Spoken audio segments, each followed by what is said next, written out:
Hello, everyone. I'm Rashmi, and today we have a very interesting session with a very interesting person. We have Mr. Shouvik Kar, who is the product manager at Taina Software Engineer. I've known Taina and Shouvik for a very long time. They've been coming to our campus for recruitment. They've picked up a lot of our students, and that's why I thought Shouvik would be the right person today to have with us because Shouvik is going to with Shouvik we're going to discuss about how it's going to be for the students post COVID. How is it going to be? I mean, everything has changed, right? So let us look at from the industry side how it's going to be. And quickly, a bit about Shouvik. Shouvik is an engineer. He has done his computer science and then went about doing management, business management. And marketing management, and is there in China's software solutions for the past 2 decades. It's been over 2 decades since he's there, so that's very interesting, and we're going to quiz him on that also. So, Shouvik, how are you? Good morning, Rashmi. I'm doing good. How are you doing? Doing fabulous, and it's raining here, but it's nice to see you over there. Yeah. and and so, Shouvik, my first question to you is: Yeah. all the students everywhere, they've got so many offers. Some have got 3 offers, some have got 5 offers, and 75% students have got offers. Right now, Yeah. have things changed in spite of having this offer post COVID? Yes, it has. Now, I think I can start it by the way we are doing things, and actually, that might give most of the people who are listening to this an idea as to what's happening. Ideally, if you see, most of our students would have joined by, say, July mid, and they would have come to our office. There would be a proper induction program wherein you're actually getting to know the team, getting to know the processes. For a youngster, it's a big change to leave an engineering college and come down to a professional services wherein everything is different from the way you behave to the way you connect to the way the mails are sent to the way the discussions are happening. It's a world apart thing. Now, imagine the youngsters who have actually joined our company. Now they're doing it remotely. We are discussing with them either via video conferencing or via audio conferencing. uh, they are not getting to meet each other. It's a big thing. If I'm going to an unknown place, the best companion I have is one person who actually doesn't know anything like me. So it's good and exciting to discover things together. But I don't have that person, and I can feel what they're going through. Now that is a big change, and that I think most of the people, irrespective of what company they are in, they need to understand that most companies are actually going to deal with you online wherever you are at home. See us, for example. I would have ideally been across you on a table, but we are doing over a video conference right now, and that's how things have changed. I'm at home. Uh, for students, they have to figure out how the broadband is working, whether they have the proper computer or not, whether they're able to understand, whether they're able to get the doubt cleared or not. So things are changing. Things are changing drastically right now, and Okay, I hope they can cope up. all right. So, Shouvik, what are the things that they should do in order to cope up with this? Yeah, because this is going to be, and most of our students, Yes, Shouvik, are not from the city, right? And they don't have yes, anyone to handhold them. So, how should they yes. be coping up? So one of the things you will see that, irrespective of whether us being a product company or anybody else who being services company, the part of the induction normally is to give them an idea as to what they will be working on. It could range from a language exercises, it could be ranging from database exercises, it could be ranging from protocol exercises. You don't have that option right now. You don't have that option of sitting across. One thing, don't be shy. Please talk to the person who's in charge of you. Ask. Ideally, what would have happened is I would have sat there and somebody would have told me things. Things are changing now. I don't have anybody telling me things. Hmm. I'm not going to office at 9 o'clock in the morning and one guy comes in on sits on top of my head. He's Yes. not going to do that anymore. So I have to ask. I know it's easier said than done. We all are shy by nature, and it takes time for opening up. But I think it has to change. Ask, because every company works differently. Every company has their different programs in place. Ask what's happening. Go back to, there are a lot of free tools available. You don't have to be worried about getting an access to the company's repository. There are a lot of free websites to figure out what's happening and what's not happening in terms of languages, in terms of database, in terms of protocols. Learn right now. It's very important because otherwise you're going to lose out. You're just going to lose out. If I don't see you, if I don't sit across to you, I will not be able to judge you. And the worst thing for me as a student is that a perception is made against me because I'm not around. Don't be shy to be wrong. It is okay. We are worried about our language in terms of spoken. Don't be worried. make mistakes. Talk, ask, find out what's happening, and always dialogue with the mentor. Generally, what happens is in a company, let's say if you're my mentor, you would actually come and ask me on a daily basis. I would actually meet you in a break room for tea or something like that. I would cross paths with you. Generally, dialogues happen because of that, and that's why we break the ice. That's not happening. You're having your coffee on your own. I'm having my coffee on my own. We're not really calling each other to say, hey, let's catch up for coffee. We're not doing that anymore. So they have to ask, they have to constantly ask the mentors, what is happening? Where am I going wrong? What am I doing? What am I doing? Don't worry about spamming your mentor's email. He or she might hate it for one day, but after that, they will understand that this guy or this girl needs to understand what he wants to do. So go ahead, first ask. Don't be shy. Yep. So Shauvik, I think that's a very interesting and a very important point that you made across, that students should ask, because we see it happening in the college itself. They don't ask, and here they're in the comfort of the classroom where they're seeing people live, and they also have their peers. So Shauvik, so every company assigns them a mentor. I just wanted to, because that's what you said, so that's one thing which is obviously something that the company is also going through. They are also trying to figure out how huh. it's going to work out. You need to understand one thing. There are no rule books for this. Nobody Yes. was planning for this. We never thought, in my 20 years of experience, I never thought that I'm going to look at new recruits coming down here, not coming in facing me directly. I have to talk to them. I have to figure out, like, issues of internet. I'm speaking, somebody's internet goes down, somebody's internet is not available properly, they are not able to listen to me properly. How I'm going to show them things. So I think most companies will go through some change. They may or may not have one mentor or multiple mentors, but yes, things will change. And for companies, yes, they will try hard, but if you really see, it is in the best interest of the students to see what they can do better. They have to change. If you have some of your old college mates in the same company, catch hold of them. Okay. Find out how they are working, because if you really see, they also might be working from their home. Right? So change. All right. So, the mentor with the alumni, the peer, this thing, and also be in touch with your with the company. And how long can they afford to make all these mistakes? Is there as a rule, I'm sure you all handhold for a long time, but they say, right, okay, the first 4 months, goof up, do anything that you want to. So, is it there something like that? Okay. So it again depends upon who you're dealing with. Personally, I would rather have the person making mistakes rather than keeping quiet.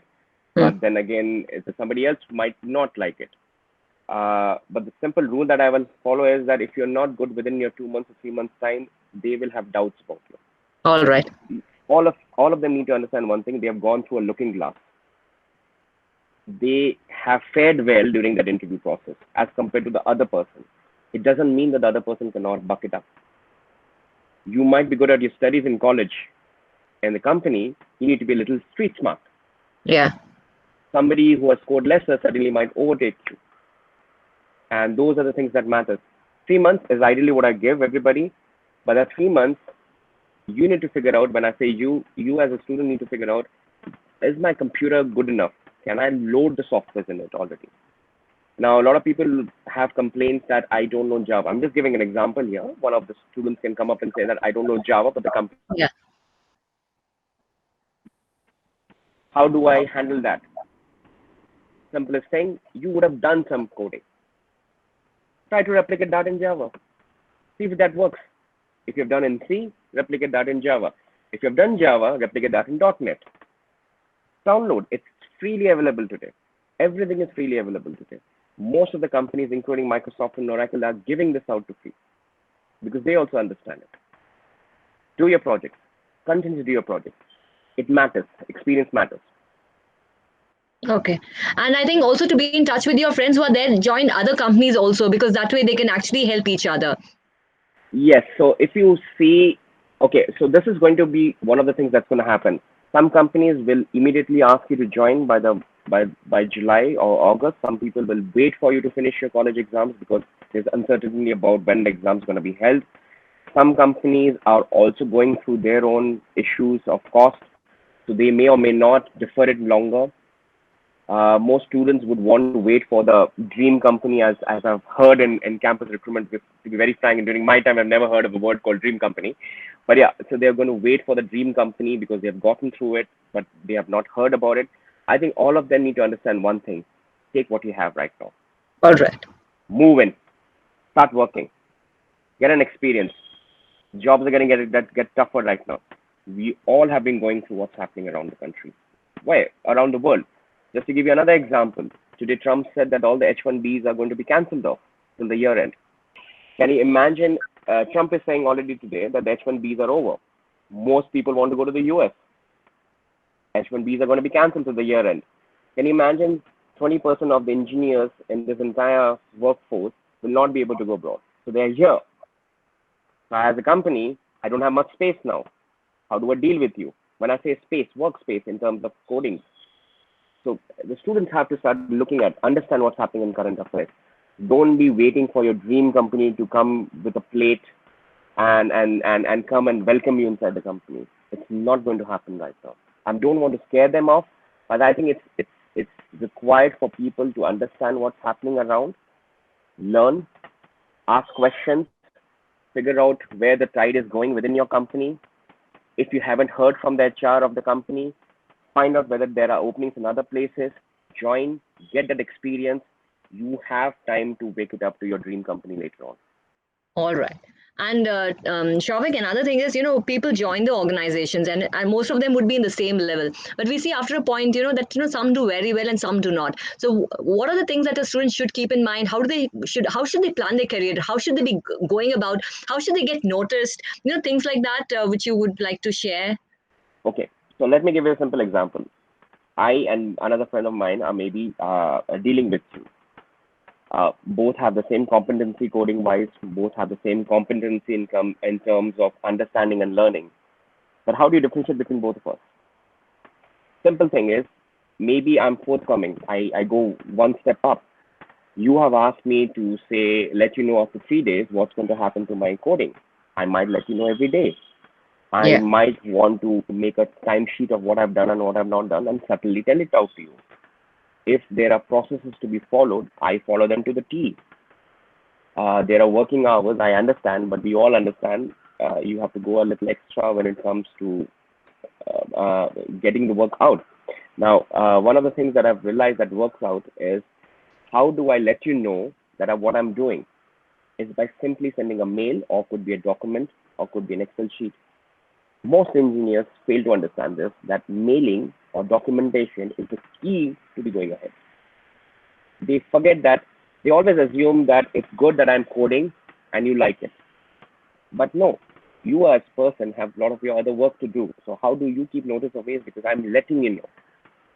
I'm letting you know a simple documentation of what my plans are. Remember those words which professors used to tell in college? Please do a flow chart, write this documentation, and then send it across. It is paramount to do it. Why they teach that in engineering colleges? Because you understand the fundamentals, but we let it go. Students need to go back to fundamentals. Send these things out. Mail. If you have a conversation, if both of us are having a conversation right now which is related to work, ideally, I would send a mail back after this to you.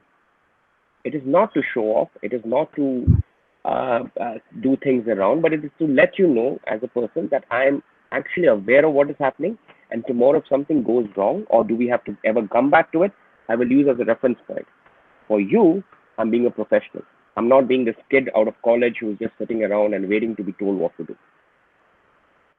I think this That's is what happens. excellent. Yeah.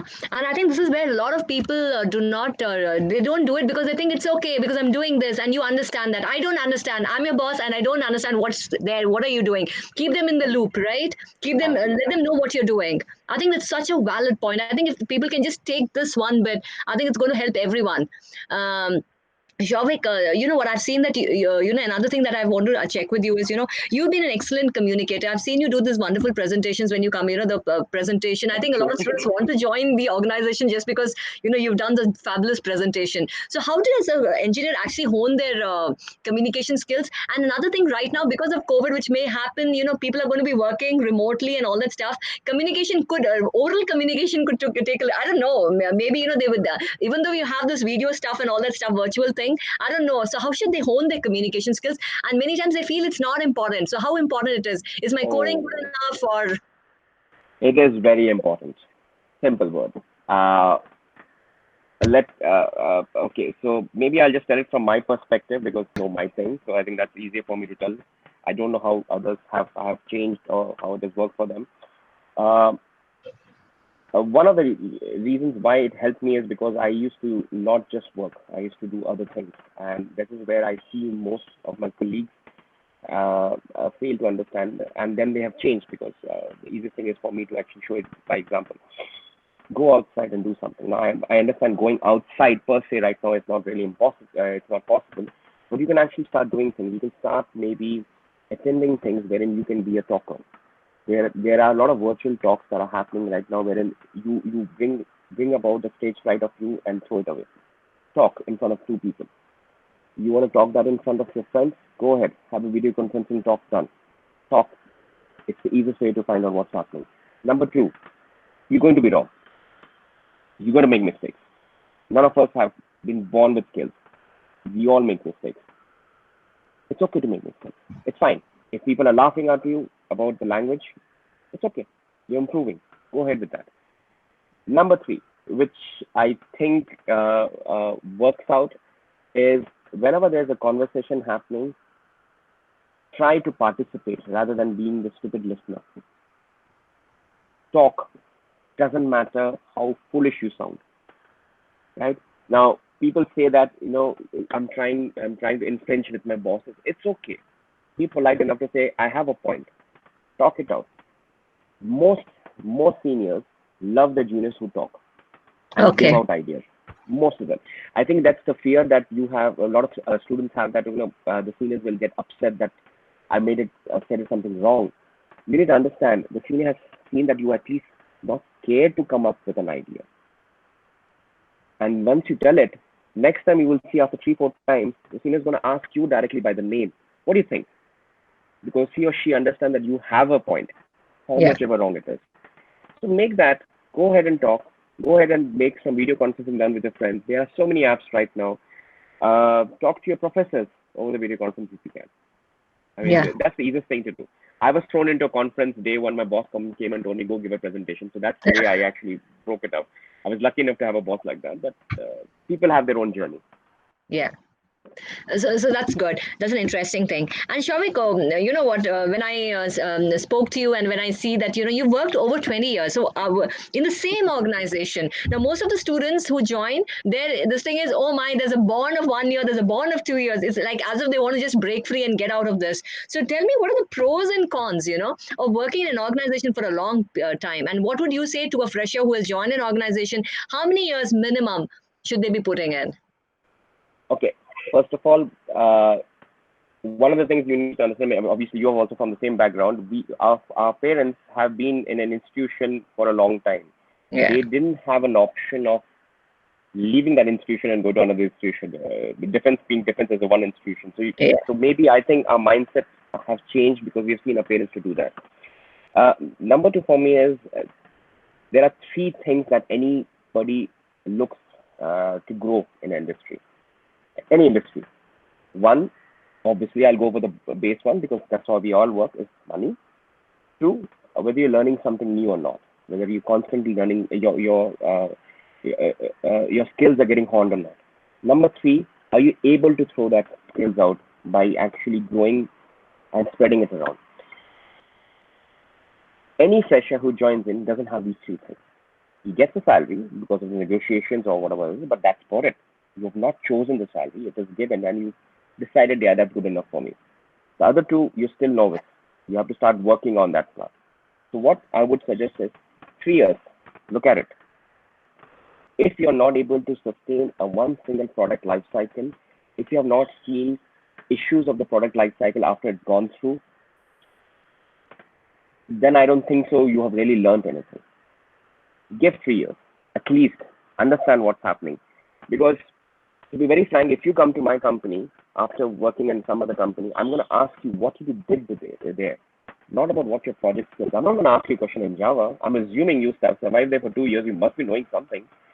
Like otherwise, they wouldn't really give a charity work. But what do you know about the company?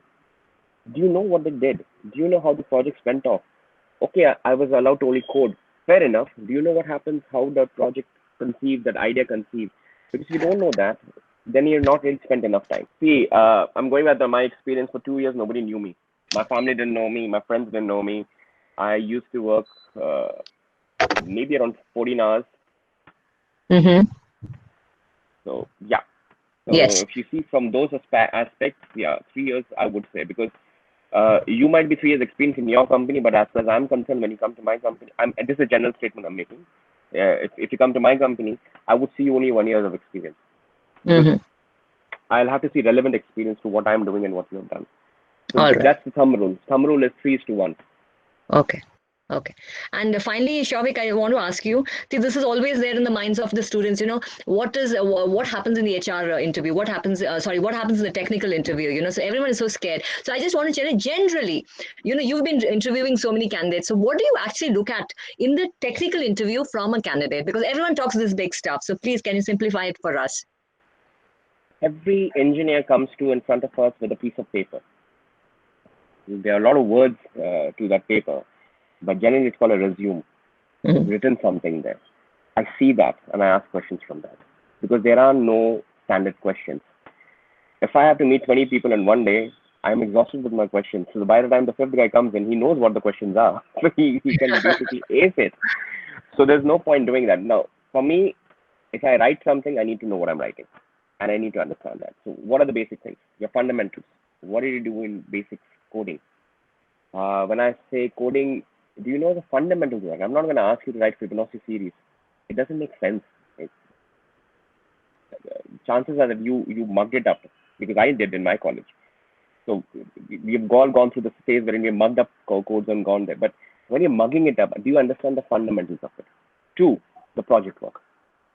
If you do not understand your project, why are project works are fundamentals for us? Because you have gone through things with that. Designs would have been done.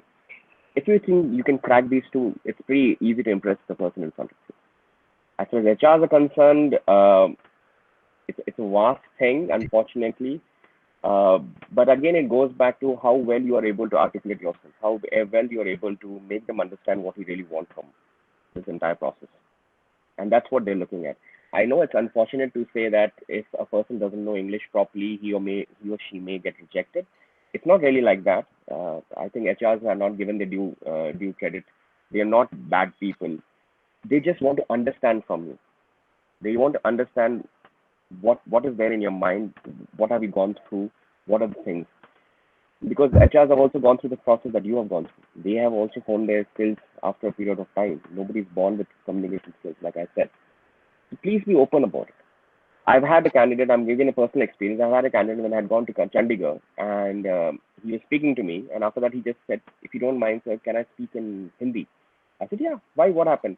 I said, "No, I'm from a village. Nobody ever speaks like that. Our professors have also taught us in Punjabi and Hindi." So I said, "No problem, speak in Punjabi and Hindi. I will understand." So my colleague who was there, he said, "I don't understand, but it's okay. Whatever he tells, I'll ask him in English." So be open about it. It's okay. Imagine a French company came here and the French HR comes here. Imagine their English. I'm just saying, no offense Yeah. meant to anybody. Yes. Yes. Yeah, but that's a generic thing, But it's nice to understand that you're all looking at the fundamentals and exactly what's written in the resume and the project. So if they know that, it should be more or less good, right? Absolutely. Yeah, Absolutely. yeah, yes, What have you studied? Know that properly. That's all. Don't that's go important. around asking somebody else that, oh, you know Java, let me go for 2 days, learn Java and come back. You're not going to clear it. So Okay, don't bother. all right. So thank you so much, No Shauvik. problem. Yeah, thank you very much for this, and I hope this was helpful to all of you. Till we meet again, it's bye.